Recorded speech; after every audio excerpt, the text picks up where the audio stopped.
Hi friends, అందరూ ఎలా ఉన్నారండి? అందరూ బాగుండాలని మనస్ఫూర్తిగా కోరుకుంటున్నాను. ఇది మామిడిపళ్ళు సీజన్ కదా ఫ్రెండ్స్. చూడండి తోటలోని మామిడిపళ్ళు ఎలా పూసాయో.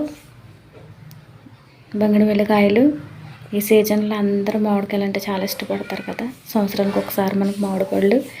చూడండి ఫ్రెండ్స్, పెద్ద పెద్ద కాయలు చాలా బాగుంటాయి, టేస్టీగాను. చూడండి, ఇది కాయ రాలింది ఫ్రెండ్స్. అది దోశలతో నీళ్ళు వేస్తున్నారు పిల్లలు. చూడండి తోట అంతా అనేది మామిడి తోట ఫ్రెండ్స్. మీకు సపోటా తోట కూడా చూపిస్తాను. అది చూడండి ఫ్రెండ్స్, ఇది 2025లోని సపోటా తోట. చాలా బాగా కాసాయి కాయలు, చాలా టేస్టీగా తీయగా ఉన్నాయి, చాలా తీయగా ఉన్నాయి ఫ్రెండ్స్. ఆ కాయలు టేస్ట్ చేసాం, చట్నీ ముగ్గితే ఇంకా చాలా బాగున్నాయి ఫ్రెండ్స్. మా వీడియో నచ్చితే లైక్ చేయండి, షేర్ చేయండి, సబ్స్క్రైబ్ చేయండి. Thank you for watching.